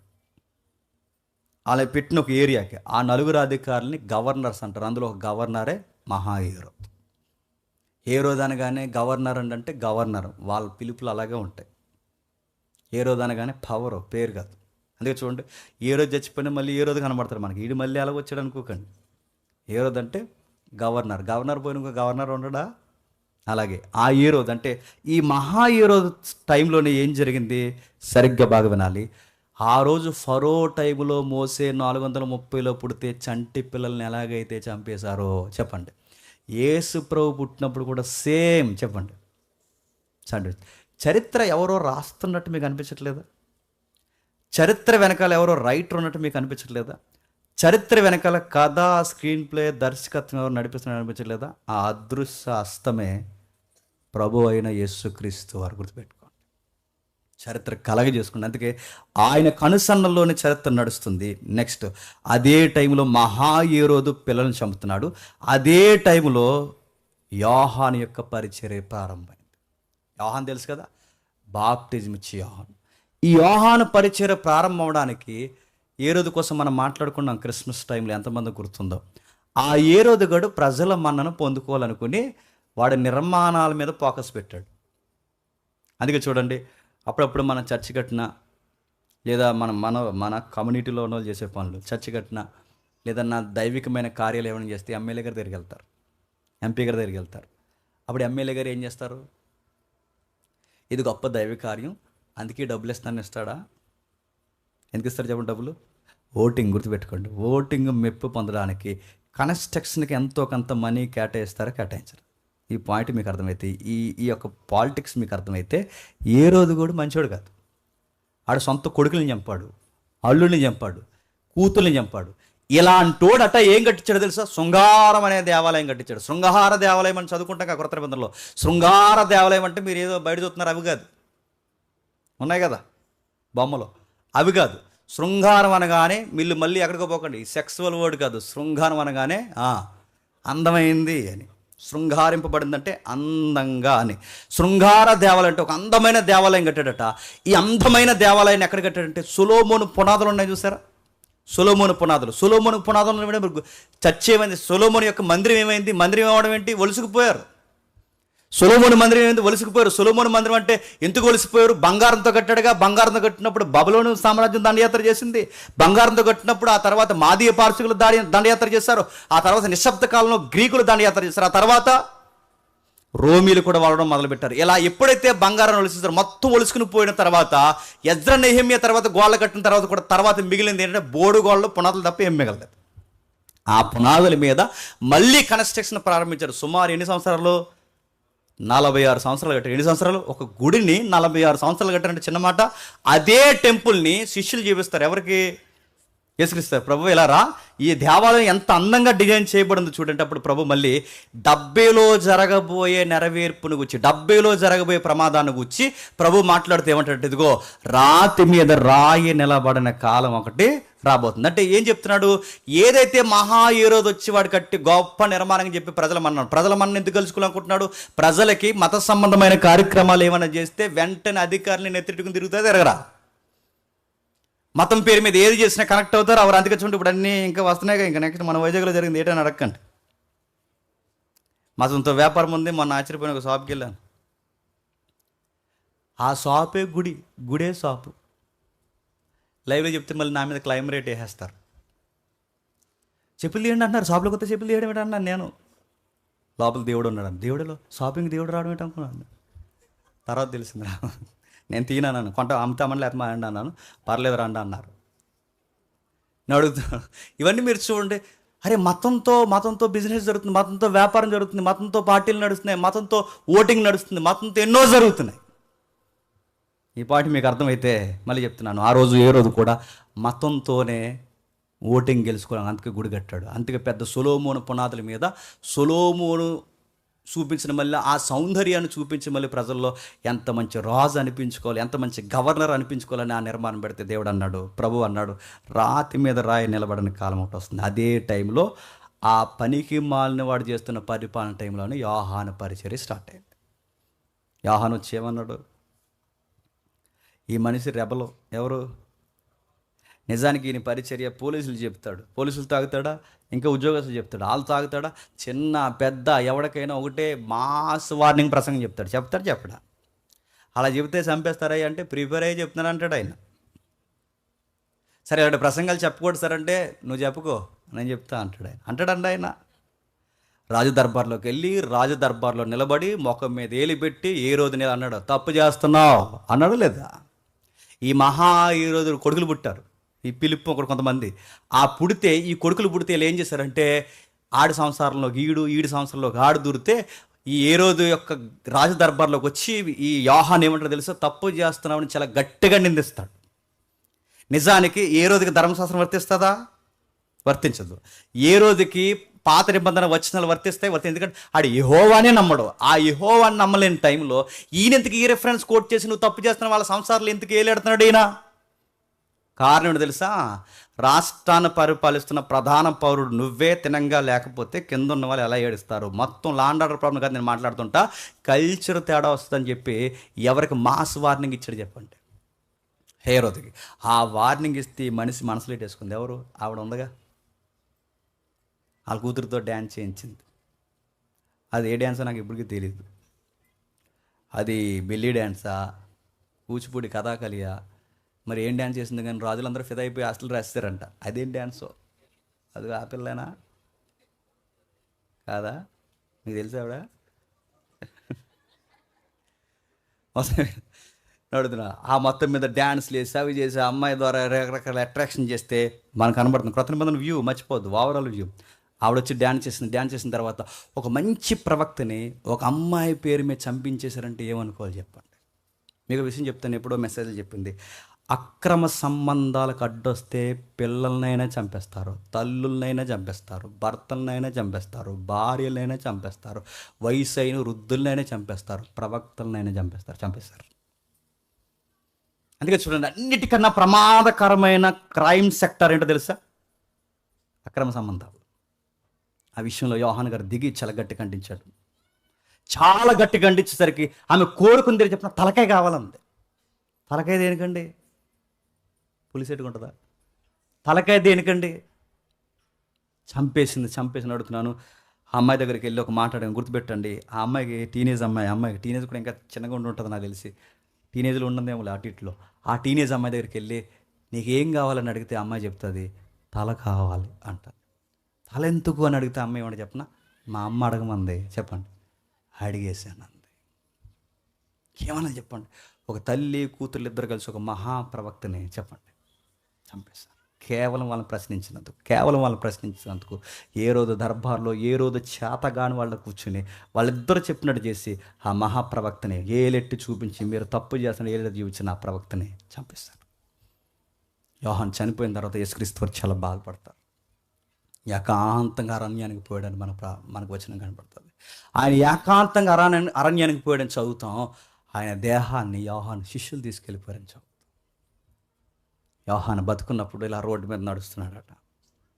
అలా రోడ్డు మీద నడుస్తుండగా యోహాన్ని చూస్తూ శిష్యులు నడుస్తున్నప్పుడు యేసుక్రీస్తు వారు కనబడినప్పుడు ఇద్దరు శిష్యులు ప్రస్తావిస్తూ ప్రభువా క్షమించండి యోహాను గురువా అందరూ ఆయన వెనకాల పోతున్నారంటే అప్పుడు యోహాన్ అంటాడు మీరు కూడా వెళ్ళాలని నేను కోరుకుంటున్నాను అంటాడు. నేను టీం ఫామ్ చేసుకోవడానికి కాదు, నేను వచ్చింది నన్ను పొగిడించుకోవడానికి కాదు, నేను వచ్చింది నాకు జేజేలు కొట్టడానికి కాదు, నేను వచ్చింది ఎవరికో తెలుసా, నా రాజు వెనకాల ఉన్నాడని చెప్పడానికి నేను వచ్చాను. అందుకే చెప్తున్నాడు చూడండి, వెళ్ళండి ఆయన్ని వెంబడించండి, లోక పాపములు మోసుకొని పోవు దేవుని గొర్రెపిల్ల ఆయనే. నేను ఎవరి కోసమైతే ఈరోజు అరణ్యం నుంచి బయటకు వచ్చి నేను సువార్త చేస్తున్నానో ఆయన వెనకాల పోండి. ఎందుకంటే ఆ ప్రవక్తలకు తెలుసు వాళ్ళ మరణం నేడో రేపో సంభవిస్తారు. మీరు ఉండాల్సింది నాతో కాదు, నిత్యము జీవించే సజీవుడైన యేసుతో వెళ్ళిపోండి. లేదు ప్రభువా నువ్వు బాప్టిజం ఇస్తే తెర మీదకి వచ్చినోడు ఈరోజు జనాలను పోగేసుకొని ఏంటంటే అప్పుడు అంటాడు నేను చెప్పుల వారు ఇప్పుటికైనాను పనికిరాని ఒక సామాన్యమైన దూతని. యోహాను పరిచర్య తగ్గిపోద్ది. యోహాను మరణం కళ్ళ ముందు చూస్తున్న కళ్ళ ముగిసిపోద్ది. ప్రభు అయిన యేసుక్రీస్తు వారి మినిస్ట్రీ చెప్పండి రేజ్ అవుద్ది. ఇది న్యూ టెస్టిమెంట్. యోహాను పరిచర్య అలా తగ్గుద్ది, ప్రభు అయిన యేసుక్రీస్తు వారి పరిచర్య పెరుగుద్ది. యోహాను దేహం భూమిలోకి వెళ్తుంది, ప్రభు అయిన యేసుక్రీస్తు వారు ఇజ్రాయేలు భూభాగాన్ని తొక్కుతూ సువార్త చేయడం స్టార్ట్ చేస్తాడు. యోహాను పరిచర్య రాబోతున్న పరిచర్యకి ముంగుర్తుగా ఉపయోగపడుతుంది. అందుకే ఆయన ఒక పైలట్ ఎవరికి? ప్రభు అయిన యేసుక్రీస్తు వారికి. నేను ఒక దూతని, ముందుగా ప్రకటన చేసే దూతని. ప్రకటించుకుంటూ తిరిగాడు. ప్రభు అయిన యేసుక్రీస్తు వారు తెర మీదకి వచ్చాడు. వచ్చాక ఏం జరిగింది? ఆయన పరిచర్య ప్రారంభమైంది. సుమారు 3.5 సంవత్సరాల పరిచర్య అయింది. ఆ 3.5 సంవత్సరాల పరిచర్య చేస్తే ఏం చేశారు చెప్పండి? తప్పుడు కేసులు ఎట్టి, అడ్డంగా ఇరికించి, దమ్ము కేసులు ఇరికించి, రకరకాల 3.5 సంవత్సరాలు ఎలా మట్టు పెడదాం, ఆయన పరిచర్ని ఎలా ఆపేద్దామని ఆపే ప్రయత్నం చేసి ఇంకే కేసులు చెల్లట్లేదని ప్రభుత్వ ద్రోహం చేస్తున్నారని రాజద్రోహం కేసులు పెట్టేశారు ఆయన మీద. ఎవరి మీద? అందులో 3 కేసులు ఉంటాయి ప్రధానంగా. 1, ట్యాక్స్ కట్టొద్దు అంటున్నాడు. 2, నేను రాజునని చెప్పుకుంటున్నాడు. 3, పబ్లిక్ని ఫామ్ చేస్తుంది. ఇవన్నీ రాజ్యానికి వ్యతిరేకమైన పనులు అన్నమాట. అవే వాళ్ళు ఫామ్ చేశారు. గవర్నమెంట్ త్వరగా సీరియస్ అవ్వాలంటే ఏ పాయింట్స్ మీద రేజ్ అవ్వాలంటే, ఇప్పుడు మీరు చూడండి, కొత్తగా మీరు పార్టీ పెట్టండి ఎక్కడే, రాజమండ్రిలో. మేమే తర్వాత యాక్షన్ ఎలా ఉంటుందో చూసుకోండి. కొత్తగా గవర్నమెంట్ని ఫామ్ చేస్తున్నట్టు చెప్పండి, మీ ఆధార్ కార్డులు ఏమైతే తర్వాత చూసుకోండి. ఆ రోజు కూడా ప్రభుత్వానికి గిచ్చే మాటలు చెప్పారు ఈ పరిసర శాస్త్రులు. ఏం చెప్పారు చెప్పండి? ఇదిగో కొత్తగా పార్టీలు పెడుతున్నాడు, కొత్తగా గవర్నమెంట్ కడుతున్నాడు, కొత్తగా ట్యాక్స్ మీకు కట్టొద్దు అంటున్నాడు, చక్రవర్తిని ఎదిరిస్తున్నాడు, ఇలాంటి పనులు చేస్తున్నాడు. కానీ గవర్నమెంట్ సీరియస్ అయిపోయింది. తీసుకున్నారు, తన అండర్లోకి తీసుకుని ప్రభు అయిన యేసుక్రీస్తు వారిని ఏం చేస్తారో మనకు తెలుసు. ఆధారం లేని నిరాధారమైన మాటలు ఆయన మీద ప్రస్తావించి, దొంగ సాక్షులు తీసుకొచ్చి, దొంగ మాటలన్నీ మాట్లాడించి, ఇంకా బ్రతికి పరిచర్య చేయాల్సిన ఆయన్ని ప్రభు చిత్తానుసారంగా వాళ్ళు కూడా ఆ పగను ప్రభు చిత్తానుసారంగా ప్రభుకు ఉపయోగపడేలా చేస్తూ వాళ్ళు చేసిన పని ఏంటో తెలుసా? 33.5 సంవత్సరాలకు ఆయన్ని సిలువేసి చంపేశారు. గొర్రెపిల్ల మౌనంగా ఉన్నట్టు, బొచ్చుగా తెరుస్తున్నప్పుడు గొర్రెపిల్ల మౌనంగా ఉన్నట్టు ఆయన కూడా మౌనంగా ఉండిపోయాడు. ఈ పరిశీల శాస్త్రులు మోతుబర్లందరూ పక్కపక్క నవ్వుతున్నారు. ఆ పైనేమో ఏ రోజు యోహాన్ని చంపేశాడు, ఇప్పుడేమో వీళ్ళు చెప్పండి యేసుక్రీస్తు వారిని చంపేస్తున్నారు. న్యూ టెస్టిమెంట్ అంటే ఏంటంటే ఇదిగో జరిగిన ఈవెంట్స్ ఇవి. కొత్త నిబంధన అంటే ఏంటంటే జరిగిన కథ, చరిత్ర ఇది. ఆ జరిగింది తీసుకెళ్లారు, ఆయన గోనె వస్త్రం కప్పారు, కొరడాలతో కొట్టారు, దారుణంగా నలిపేశారు, తీసుకెళ్లారు, సిలువేసి అవమానంగా 9 గంటలు సిలువెక్కించారు. 12 గంటలకి చీకటిగా మంది, 3 గంటలకి చనిపోయాడు. తర్వాత ఏం జరిగింది? ఆదివారం 3వ దినం, అంటే ఈరోజు ఆదివారం 3వ దినాన్న మళ్ళీ తిరిగి లేచాడు. మళ్ళీ చరిత్ర స్టార్ట్ అయింది. ఎప్పుడైతే చరిత్ర ఆపేసామనుకున్నారో వాళ్ళు అనుకున్నారట, నేను చాలా కాలం క్రితం చెప్పిన ప్రసంగం ఒకసారి మీకు జ్ఞాపకం చేస్తున్నాను. వాళ్ళు అనుకున్నారట అన్నిటికీ బండేసి బిగించేసాం అనుకున్నారట.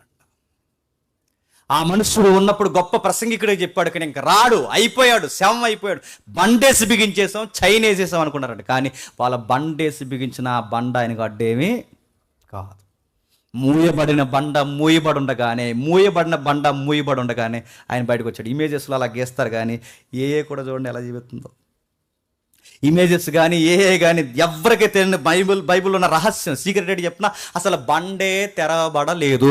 ప్రభు అయిన యేసుక్రీస్తు వారు బయటికి రావడానికి బండ తెరవబడ్డానికి సంబంధము లేదు. మరి బండ ఎప్పుడు తెరిచారు? యోహాను పేతురు వెళ్ళి చూడడానికి దేవదూత బండ తెరిచిందే తప్ప ఆయన బయటికి రావడానికి మాత్రం బండ తెరవాల్సిన అవసరం ఏమీ లేదు. ఆయన మూయబడిన తలుపులు మూయబడి ఉండగానే శిష్యుల మధ్యకి వెళ్ళాడా లేదా? ఆయన చూస్తుండగానే మేరీ మగ్దలిని ఎవరైతే ఉన్నారో చూస్తుండగానే పరలోకాన్ని ఆరోహణమయ్యాడా లేదా? ఆయన చూస్తుండగానే నీటి మీద నడిచాడు, ఆయన చూస్తుండగానే గదిలోకి వచ్చాడు, ఆయన చూస్తుండగానే మూయబడిన పదార్థం ఏదైనా అడ్డగించలేకపోయినారు. అరే తలుపులు అడ్డగించలేకపోయాయి, గోడలు అడ్డగించలేకపోయాయి, మేఘాలు అడ్డగించలేకపోయాయి, ఈ యూనివర్స్కి ఆ యూనివర్స్కి ఉన్న టైం లైన్ అడ్డగించలేకపోయినప్పుడు బండ అడ్డగించగలదా? మరి బండ తెరిచింది దేని కొరకు? ప్రభు బయటికి రావడానికి కాదు. అసలు ప్రభు బండ తెరవలేదు, చైన్ తంపలేదు, అసలు అక్కడున్న సైనికుల్ని ఎవరిని ఏమీ చేయకుండానే సజీవంగా బయటకు వచ్చాడు. మరి భూకంపం ఎవరి కోసం వచ్చింది? దేవదూతలు ఎవరి కోసం వచ్చాయంటే ప్రభు బయటికి రావడానికి కాదు. ఈ రోజుకి నీకు నాకు నమ్మకం లేని మనకి ఇప్పటికీ ఆ సజీవమైన ఆయన తిరిగి లేచి ఆ రోజు పరలోకంలో కూర్చున్నాడు. నీకు నాకు నమ్మకం రావడానికి, ఖాళీ సమాధి నీకు నాకు చూపించడానికే ఆ రోజు దూత అజబండి బండను పక్కకు జరిపింది. మీరు క్లియర్గా ఉంటుంది, రెఫరెన్స్ చదవండి.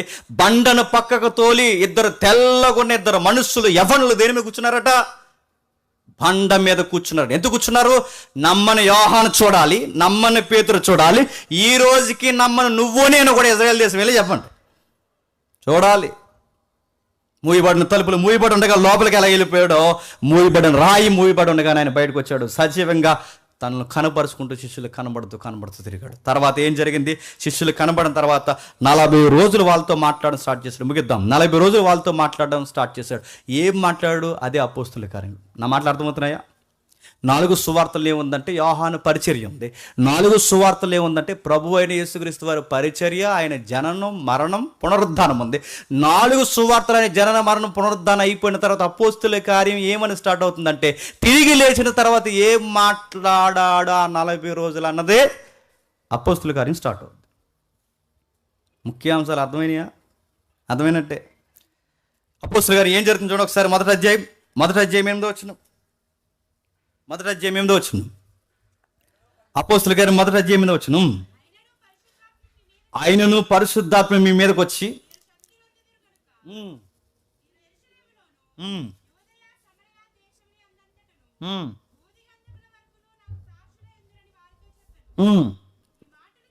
ఈ మాటలు చెప్పి వారు చూస్తుండగా ఆయన ఆరోహణమాయను.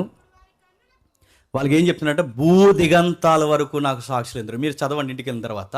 లూకా సువార్త రాసిన ఆయనే చెప్పండి, అపోస్తుల గారిని రాశాడు. లూకా సువార్త ఏమని ముగిసిపోతుంది చెప్పండి? లూకా సువార్త ఏమి ముగిసిపోతుంది?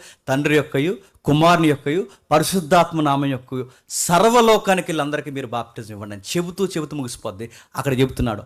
అక్కడ ఏ విషయాలతో అయితే లూకా సువార్త ముగిసిపోయిందో దాని కొనసాగింపే చెప్పండి అపోస్తుల గారి. అందుకే లూకా సువార్త చదివిన వెంటనే చదవాల్సిన పుస్తకం ఏంటో తెలుసా?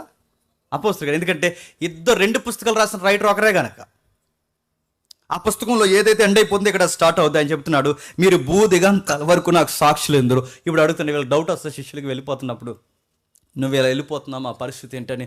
అప్పటికైనా చనిపోతున్నప్పుడే వీళ్ళ మధ్య కంగారు స్టార్ట్ అవుతుంది కదా. కలవరపడకుని ఆ పదాలు అక్కడవే. ఆ కలవరపడకన్న మాట మనం వాగ్దానం కార్డులో కట్ చేసి అది తెచ్చి ఇంట్లో పెట్టుకుని మనం కలవరపడకూడదని మన కలవర కోసం దీన్ని పెట్టుకుంటాం. దేన్ని? అసలు అక్కడున్న కలవరం ఏంటి, నీ కలవరం ఏంటి, ఈ కలవరం ఏంటో అర్థం అవుతుంది. కలవరపడకండి, టెన్షన్ అవ్వకండి, మీరు మైండ్లో వీక్ అయిపోకండి, హార్ట్లో వీక్ అయిపోకండి. ఎందుకు చెప్తున్నాడంటే వాళ్ళ టెన్షన్ ఏంటంటే నేను నమ్ముకున్న అన్ని వదిలొచ్చేసి ఇప్పుడు నువ్వు వెళ్ళిపోతే మేము ఏమైపోవాలి, నా బిజినెస్లో వదిలేస్తాం, మా ఫ్యామిలీస్ని వదిలేస్తాం, ఆ టేస్ట్ డిజైర్స్ అన్నీ వదిలేసాం, ఇప్పుడు నీ కోసం వచ్చాం, ఇప్పుడు నువ్వు వెళ్ళిపోతాను అంటున్నావు. వెళ్ళిపోయిన తర్వాత నెక్స్ట్ ఏంటి? అప్పుడు అంటాడు, అక్కడ అన్నమాట అపోస్తల కార్యాలు అంటాడు. ఏమంటాడంటే కంగారు పడకండి, మీ మీదకి పరిశుద్ధాత్మను పంపిస్తానంటాడు. ఆ పరిశుద్ధాత్మను పంపించిన పుస్తకమే చెప్పండి అపోస్తల కార్యములు. న్యూ టెస్టిమెంట్ ఓవరాల్ వ్యూ పంపిస్తున్నాడు. అపోస్తల కార్యాలు ఏం పంపిస్తాడు? నేను చేసిన వాగ్దానం ఏదైతే ఉందో ఆ వాగ్దానం వస్తుంది. ఆయన పేరు పరిశుద్ధాత్మ. ఆయన వచ్చి ఏం చేస్తాడు? నన్ను గణపరుస్తాడు. ఎవరిని? నన్ను గణపరుస్తాడు. పరిశుద్ధాత్మ ఇక్కడ ఉన్నాడని దానికి గుర్తేంటో తెలుసా? పరిశుద్ధాత్మ ఉన్న దగ్గర ఎవరు హైలైట్ అవుతారో తెలుసా? క్రీస్తు. పరిశుద్ధాత్ములు లేని దగ్గర ఎవరు హైలైట్ అవుతారు చెప్పనా? ఆ స్పీకర్ హైలైట్ అవుతాడు. మీకు అదే గుర్తు. పరిశుద్ధాత్మ ఉన్న దగ్గర ప్రభు హైలైట్ అవుతాడు. పరిశుద్ధాత్ముడు లేని దగ్గర టచ్ అంటాడు చూసారు, ఆయన హైలైట్ అవుతాడు. పరిగెట్టు అంటారు చూసారు, ఆయన హైలైట్ అవుతాడు. తన్నేస్తున్నారు పరిశుద్ధాత్మ పేరు చెప్పి, మీరు చూస్తున్నారు. తన్నేస్తున్నారు, కచ్చి విసిరేస్తున్నారు, నూనె బాటిల్ అమ్మేస్తున్నారు. ఎవరైనా అలాంటి వాళ్ళు ఉంటే ఇది విమర్శ కాదు, గుర్తుపెట్టుకోండి. అక్కడ వ్యాపారం జరుగుతుంది, కొంచెం ఆలోచించమని హెచ్చరిక చేస్తున్నాం. పరిశుద్ధాత్మ వచ్చాడు, ఘనపరుస్తాడు. వచ్చి పరిశుద్ధాత్ముడు ఏం చేస్తాడంటే ఆయన చెప్పాడు, వచ్చి నా వాటిలోనికి తీసుకొని మీకు బోధించి సర్వసత్యములోనికి చెప్పండి నడిపిస్తాడు. పరిశుద్ధాత్మ వస్తే అంత ఎఫెక్టివ్గా వర్క్ జరుగుద్ది, అంటే చాలా ఎఫెక్టివ్గా జరుగుద్ది.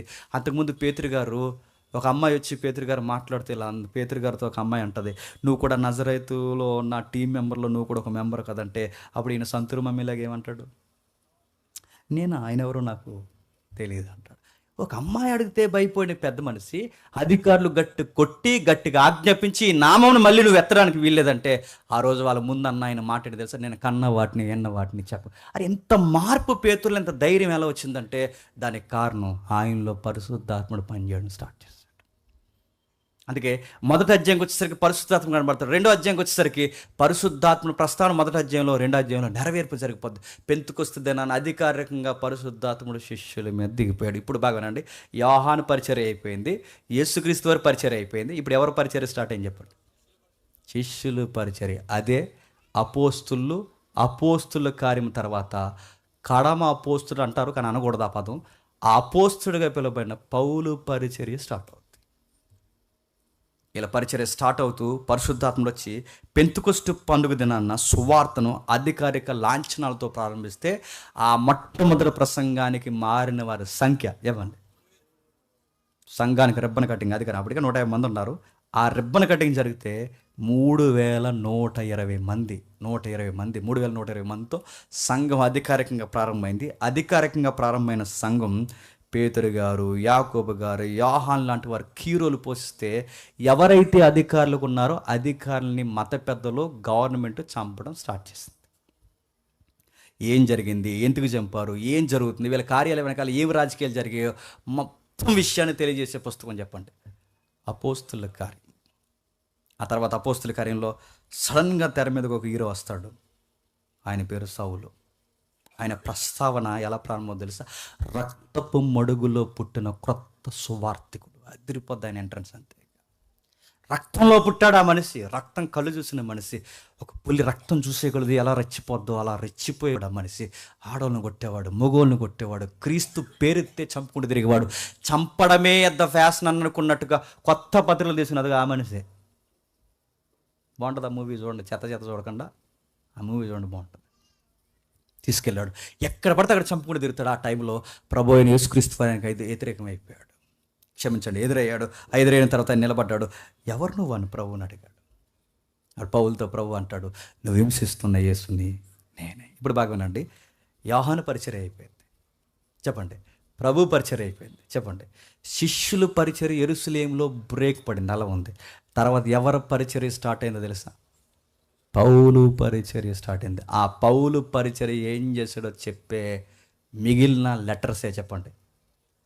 రోమపత్రిక, కొరింథీ పత్రిక, ఎఫెసీ పత్రిక, గలతీ పత్రిక, నెక్స్ట్ పత్రిక, ఇంక చివరి పత్రిక, ఎబ్రీ పత్రిక అయిందంటారు, కొంతమంది కాదంటారు.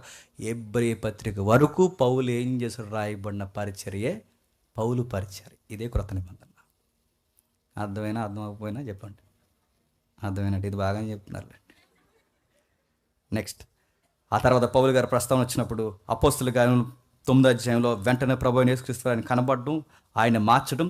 అదే టైంలో పౌలు ప్రస్తావన వచ్చిన తర్వాత పేతురు, యోహాను యొక్క సౌండ్ మీకు తగ్గిపోతుంది. మీరు చూడండి, పేతురు కూర్చిన ప్రస్తావన ఉండదు, ఇంకా యాకోబును కూర్చిన ప్రస్తావన ఉండదు. ఇంకా ఎక్కువగా పౌలు పౌలు అంటే ప్రభు తర్వాత ఎక్కువ క్రొత్త నిబంధనలో ప్రస్తావింపబడిన వ్యక్తి ఎవరో తెలుసా? పౌలు. అందుకే న్యూ టెస్టిమెంట్లో హీరో ఎవరైనా ఉన్నారంటే, అంటే అలా కాదని కాదు, అందరూ ఇష్టపడే వ్యక్తి పౌలు. నాకు అప్పుడప్పుడు అనిపిస్తుంది, చాలామంది అన్నదే నేను జ్ఞాపకం చేస్తున్నాను, అసలు పౌలు గారు లేకపోతే సంఘానికి నడకలు నేర్పించేంత వ్యక్తి మళ్ళీ మనకు కనబడు. పౌలు గారు వచ్చేంత వరకు సంఘానికి నూతన వరవడి లేదు. ఆయన వచ్చిన తర్వాత ఎంత గొప్ప వరవడి, లెటర్స్ ఎంత బాగా జైలు కూర్చొని రాశాడు. అంతే. లాస్ట్ వీక్ నేను కాకినాడలో చెప్పాను, ఎంతమంది గుర్తుందో, ఒకవేళ వింటే కనుక, వినకపోతే కనుక ఒకసారి వినండి. ఫిలిప్పీ సంఘానికి పత్రిక రాస్తాడు. ఎక్కడ రాస్తాడు తెలుసా? జైల్లో ఉండి రాస్తాడు. జైల్లో ఉండి రాస్తున్నప్పుడు అంటున్నాను, జైల్లో ఉన్నోడికి ఎలా ఉంటుందండి టెన్షన్? జైల్లో ఉన్న టెన్షన్ ఎలా ఉంటుంది చెప్పిన? ఎప్పుడు బయటికి పోదామా అని ఉంటుంది. కానీ ఆ మనిషి ఏమంటాడు చెప్పిన? లోపల ఉన్నాడు ఎలా అంటాడు, బతికితే బయటకు వస్తా, బతకపోతే ఇక్కడ ఉంటా. ఒక లెటర్లో ఒక మాట రాస్తాడు, బతుకుటి గీస్తే చెప్పండి చావేసలా. ఒక మాట అంటే మళ్ళీ ధైర్యంగా, నేను రావచ్చు, రాకపోవచ్చు, చూడొచ్చు, చూడకపోవచ్చు. ఇంత కమిట్మెంట్ ఏంటి అంటే ఆయన ప్రిపేర్ అయిపోయాడు మెంటల్గా. క్రీస్తు కొరకు పుట్టాను, క్రీస్తు కొరకు బ్రతుకుతున్నాను, క్రీస్తు కొరకు చెప్పండి చనిపోను. అలాంటి గుండె 14 పత్రికలు రాసింది. ఆ పత్రికలే క్రొత్త నిబంధనలో మనం చదువుకుంటాం. ఆ పత్రికలు అలా చదువుకుంటూ వెళ్ళిపోతే ఆ పత్రికల తదనంతరం మనకు కనబడే మరొక ప్రస్తావన యోహాను పత్రికలు, పేతురు పత్రికలు. నిజానికి ముందుండాలి. యోహాను పత్రికలు, పేతురు పత్రికలు ఇవన్నీ మనకు కనబడతాయి. ఆ తర్వాత చివరిగా కనబడే దర్శన గ్రంథమే ప్రకటన గ్రంథం మనకు కనబడు. ఇది ఓవరాల్ వ్యూ. నెక్స్ట్ పౌలు గారి గురించి ఒక మాట చెప్తాను. పౌలు గారు ఆయన సువార్తను చేస్తూ భూ దిగంతాల వరకు సువార్త చెప్పాలన్న ఆయన కమిట్మెంట్ ఉందిగా. ఎవరిది? ప్రభువైన యేసుక్రీస్తు వారి. నిజంగా నెరవేర్పు శిష్యులు తర్వాత చేశారు, కొంచెం లేట్గా చేసిన. ఆ నెరవేర్పుని స్పష్టంగా చేసినట్టు బైబిల్లో మాత్రం ఎవిడెన్స్ కనబడదు. ఎవరు చెప్పిన? పౌలు మాత్రం చేశాడు. ఎందుకంటే ఎక్కడ ఆసియా, ఎక్కడ ఐరోపా, ఇల్లూరెకం అని ఒక ఏరియా ఉంటుంది, అది ఐరోపాలో ఉంటుందండి. అంటే రష్యాకి దగ్గరగా ఉన్నది. ఎక్కడ ఆసియా, ఎక్కడ రష్యా, అక్కడ వరకు సువార్త చెప్పాడట. మీకు నమ్ముతారు లేదో, ఐరోపాకు సువార్త అందిన తర్వాతే యుఎస్ఏ కూడా సువార్త అందిందని నవతరం పండితుల యొక్క అంచనా. ముఖ్యాంశాలు మరోసారి, ఐరోపాకి సువార్త వేసిన ఐరోపాలో అతిపెద్ద ఖండం ఏదండి? ఐరోపా ఖండం. ఆ ఖండానికి ఈయన సువార్త చెప్పాడంటే భూ దిగంతాల వరకు సువార్తను ఎత్తుకెళ్ళిపోయాడు లేదా? నల్లోళ్ళకి చెప్పాడు, తెల్లోళ్ళకి చెప్పాడు, రెడ్ ఇండియన్స్ అన్నారు వాళ్ళకి చెప్పాడు, కింద ఉన్న వాళ్ళకి చెప్పాడు. తర్వాత ఐరోపా నుంచి పక్క ప్రాంతానికి పాకిందే అమెరికా వరకు సువార్త వెళ్ళిందన్న ప్రస్తావన పౌలు ప్రస్తావించిన సువార్త శాఖలే అక్కడికి పోయాయని చెప్తారు పండితులు. చిన్నోడేం కదండి, బతుకుండగా సువార్త ప్రకటన చాలా గట్టిగా చేశాడు. అందుకే ఆయన పత్రికలు ప్రత్యేకమైనవి, ఆయన చదువు ప్రత్యేకమైనది, ఆయన ప్రస్తావన ప్రత్యేకమైనది, ఆయన సువార్తలో వాడుతున్న ప్రతి పదము సవాల్తో కూడుకున్నది. నెక్స్ట్ ఇంకేం జరిగింది సంఘానికి సంబంధించి అంటే, ఇప్పుడు సంఘం పట్ల ప్రభువుకున్న ఆతృత ఏంటో తెలుసా? భవిష్యత్తు గ్రంథం రాసి ఒక మాట అన్నాడు, ఇదిగో త్వరగా పెండ్లి కుమారి అన్నాడు. ఎవరిని? నువ్వే, సంఘం అనుకు, మనమే. పెండ్లి కుమారి ఇదిగో త్వరగా వచ్చుచున్నాను. పెండ్లి కూతురు అందంట, యేసు త్వరగా చెప్పండి రమ్ము, పెండ్లి కుమారుడు త్వరగా రమ్ము. పెండ్లి కొడుకు వచ్చే సమయానికి పెళ్లి కూతురు ఏం చేయాలండి? చెప్పాలి. పెండ్లి కుమారు, ముగిస్తాను. పెండ్లి కుమారుడు వచ్చే సమయానికి పెండ్లి కూతురు ఏం చేయాలి? రెడీగా ఉండాలి. అలా లేకుండా ముక్కులు ఎట్టుకుని తిప్పుకుంటూ ఇలా తిరుగుతూ చెమటకు ముక్కు అన్నీ ఇలా వేసుకుని వచ్చాడా అన్నదనుకోండి, పెళ్ళికొడుకు వచ్చే సమయానికి పెళ్లి కూతురు రెడీగా లేకపోతే నేను అడుగుతున్నాను, పెళ్ళికొడుకు నేడో రేపో రాబోతున్నాడు, ఆయన వచ్చే సమయానికి ఇప్పుడు రెడీగా లేకపోతే సిద్ధపడిన పెళ్లి కూతురు ఎవరు ఉందా? పెళ్లి కూతురు తీసుకుని వెళ్ళిపోతారు చెప్పండి. అందుకని మెలకు కలిగిన కన్యలు చెప్పండి, మెలుగులు. మీరు దాన్ని ఇంకా ఎక్స్ట్రీమ్ ఆలోచించకండి, అర్థం అవడానికి ఉపయోగం చెప్తున్నాను నేను అంతే. ఆవిడ రెడీగా ఉండాలి, ఎందుకంటే ఆయన ఎంగేజ్మెంట్ చేసుకుని వెళ్ళిపోయాడు, నేడో రేపు వస్తాడు. ఆ వచ్చినప్పుడు చెప్పండి పెళ్లి వివాహ కార్యక్రమానికి మధ్యాకాశానికి అంటే ప్రభు ఏర్పాటు చేసిన నిత్యత్వ ప్రదేశంలో పెండ్లి కార్యక్రమం రెడీ చేశాడు. అప్పటి వరకు సంఘం ఏం చేయాలంటే వెయిట్ చేయాలి. వెయిట్ చేయడంలో లవ్ ఉందా లేదా? ఇంకా రాడు అనుకోకూడదు, గుర్తుపెట్టుకోండి. వస్తాడు, 2000 అయిపోయింది, ఇంక ఎందుకు వచ్చిన గొడవ, ఇంకా వాట్సాప్ మార్చేద్దాం అని కూడా గుర్తుపెట్టుకోండి. ఆయన వస్తాడు, నేడో రేపు వస్తాడు, ఖచ్చితంగా మాట్లాడతాడు. ఆయన నిన్ను తీసుకెళ్తాడు. నువ్వు చేయాల్సిన పనులు ఏంటంటే, నీకు మరకలు మచ్చలు ఇవన్నీ ఉన్నాయి చూసావా, ఇవన్నిటినీ క్లీన్ చేసుకోవాల్సిన బాధ్యత నీకు. వాక్యం అని ఉదక స్నానం వదిలేసి వెళ్ళిపోయాడుగా, దాని ద్వారా నువ్వు రెడీ అయిపోవాలంటే ఆయన కోరుకున్న విధంగా చెప్పండి నువ్వు డిజైన్ చేయబడాలి. ఆయన వస్తాడు, చూసిన వెంటనే ఈమె నా పెండ్లి కుమార్తె అని చెప్పి తీసుకెళ్ళడానికి పెండ్లి కుమారుడు నేడో రేపు రాబోతాడు. దాని పేరే ప్రకటన గ్రంథం. ఆ ప్రకటన గ్రంథంలో ఏం జరిగాయంటే భవిష్యత్తుకు వచ్చిన ప్రవచనాలు ఉన్నాయి, త్వరగా రాబోతున్నాడు అన్న ప్రస్తావన ఉంది. ప్రకటన గ్రంథం ముగిసిపోతున్నప్పుడు ఏముందంటే ఒక్క మాటతో ముగిసిపోద్ది, నిరీక్షణ ఉంది. ఏముంది? నిరీక్షణ. వస్తాడు. ప్రకటన గ్రంథం ఇలా ముగిసిపోద్ది, యేసు త్వరలో రాబోతున్నాడు. ఇప్పుడు చెప్పండి, మన వాయిస్ అంతేటి చెప్పిన త్వరలోనే చెప్పండి వస్తాడు. ఇక రాడని అటు ఇటు వెళ్ళిపోకండి, వస్తాడు. నేడో రేపు వస్తాడు, ఇప్పుడే రావచ్చు, రేపే రావచ్చు, ఎప్పుడు వస్తాడో తెలీదు. వచ్చిన తర్వాత సిద్ధపడిన సంఘాన్ని మేఘాల మీద చెప్పండి తీసుకెళ్ళిపోతారు. ఇప్పుడు చెప్పండి, క్రొత్త నిబంధన అంటే ఏంటి తెలుసా? వరుడు త్వరగా రాబోతున్నాడని సిద్ధపరిచిన గ్రంథమే నిబంధనే క్రొత్త నిబంధన. ఆ రోజు మోసే అక్కడ పుట్టి అక్కడ నుంచి కానాను భూభాగంలో నుంచి ఐగుప్తి భూభాగం నుంచి కానాను భూభాగం తీసుకెళ్ళాడు. ఈరోజు ప్రభు అయిన యేసుక్రీస్తు వారు వస్తాడు, ఇండియా నుంచి మనల్ని యెరూషలేం తీసుకెళ్ళాడు. ఇక్కడి నుంచి చెప్పండి పరమ కానానికి తీసుకెళ్ళడానికి మోసే కన్నా గొప్పవాడు త్వరలోనే రాబోతున్నాడు. ఆ రోజు వాళ్ళని 40 సంవత్సరాలు నడిపించాడు, ఈరోజు ఎన్ని సంవత్సరాలు నడిపిస్తాడో మనకి తెలియదు. అది శ్రమల గుండానా, బాధల గుండానా, అరణ్యం గుండానా, చేదు గుండానా, తీపి గుండానా, ఎన్ని పరిస్థితులు కూడా నడిపిస్తాడో తెలియదు, కానీ పక్కా నడిపిస్తాడు. ఆ రోజు ఇశ్రాయేలుని పోషించిన దేవుడు ఈ కష్టాల కన్నీళ్ళు నిన్ను నన్ను కూడా చెప్పండి పోషిస్తాడు. అందుకే అన్నాడు, మొదట నా రాజ్యాన్ని నీతిని ఎతకండి, మీకు కావలసినవన్నీ అనుగ్రహిస్తాను, నేను వచ్చే వరకు కనిపెట్టాను, నేను త్వరగానే రాబోతున్నాను. ఆ రాబోతున్నాడని ఒక్క మాట ఆ హోప్ పెట్టుకుని ఎదురు చూడండి, ఖచ్చితంగా వస్తాడు. ఆ ఎదురు చూడంలో ఒక బ్యూటీ ఉంది, ఎదురు చూడంలో ఒక అందం ఉంది. అందాన్ని పెట్టుకుని ఎదురు చూస్తే ఖచ్చితంగా నమ్మదగిన దేవుడు నమ్మకంగా ఒక రోజు వచ్చి నీ చేయబట్టుకుని చెప్పండి తీసుకెళ్తాడు. ఇది క్రొత్త నిబంధన. ఇప్పుడు నెక్స్ట్ మనం ఏం ఆలోచించబోతున్నాం నెక్స్ట్ వీక్ నుండి అంటే, ఓవరాల్ వ్యూ చూస్తాం క్రొత్త నిబంధన అంటే. ఇప్పుడు మనం భాగాలుగా ఏంటి అసలు మత్తయి అంటే ఏంటి, మార్క్ అంటే ఏంటి లూకా అంటే, ఏంటి యోహాను సువార్త, ఏంటి అపోస్తుల కార్యం అంటే, ఈ పుస్తకాల యొక్క ప్రస్తావన ఎలా జరిగిందన్నది నెక్స్ట్ వీక్ మనం చూస్తున్నాం. అస్సలు మిస్ అవ్వద్దు, మళ్ళీ చెప్తున్నాను. ఇది గనక మీరు జాగ్రత్తగా వినగలిగితే క్రొత్త నిబంధన మీద పూర్తిగా ఒక అవగాహన వస్తుంది. ఇది మనకు అయిపోతే 27 పుస్తకాలు, అప్పుడు దాని సంగతి చూద్దాం. దేని సంగతి? బతుకుంటే ఆ సంగతి చూద్దాం. అది కూడా అయిపోతే అప్పుడు చెప్తున్నాను. ఇంకా ఆసక్తి ఉంటే వచనాలుగా విభజిద్దాం. ఇంకా మీకు ఓపుకుంటే పాదాలు ఉంటాయి చూసారా, పాదాలు కూడా ఎడదాం. గ్రీకులు ఎబ్రిల్ కూడా పోదాం, మొత్తం ఎడదిద్దాం.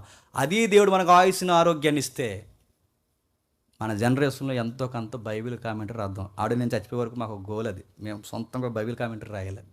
బైబిల్ కామెంటరీ మనమే మ్యాప్స్ రెడీ చేయాలి, మనమే కామెంటరీ రాయాలి. చచ్చిపోయే లోపు ఇంత కామెంటరీ రాసేసి ఇది ఎవరిది కామెంటరీ అనగానే జేమ్స్ గారి కామెంటరీ అని బైబిల్ షాపులో ఉండాలి. అది జరుగుద్ది అంటే మనకు మంచి రైటర్ కావాలి. లేడు రైటర్ అంటే మన ఫీలింగ్ రాసేవాడు ఉండాలి. అంటే నేను ఏది చెప్తానో అదే స్ట్రైక్ చేసి సరిగ్గా మనకు ఉపయోగపడి ఒక మంచి రైటర్ కావాలి, శాస్త్రి. ఏడి ఒకవేళ దేవుని దేవాల భవిష్యత్తులో ఎవరైనా వస్తే కనుక ప్రతి రెఫరెన్స్ కామెంటరీ, బైబిల్ కామెంటరీ రాయాలి. అది ఎన్ని కోట్లు అవుద్ది, ఖచ్చితంగా లక్షలైనా అవ్వచ్చు నాకు తెలిసి ప్రస్తావన. ఒకవేళ అవుతే కనుక ఒక పెద్ద కామెంటరీ చచ్చిపోవాలి. బైబిల్ ఇదిగో ఏ రెఫరెన్స్, ఎందుకంటే మనం చాలా కామెంటరీలో మనకు కావాల్సినవి దొరకవు, చదివే వాళ్ళకి అర్థం అవుద్ది. కానీ మనకు తెలుసు ఏది ఉపయోగకరమో అది ఖచ్చితంగా మనం నొక్కి స్ట్రైక్ చేయగలం. అది కనుక మనం రాస్తే నెక్స్ట్ జనరేషన్కి ఒక మంచి పుస్తకం అందించడం అవుతాం. అది జరుగును గాక. ఆమేన్. ప్రార్థన చేసుకుందాం.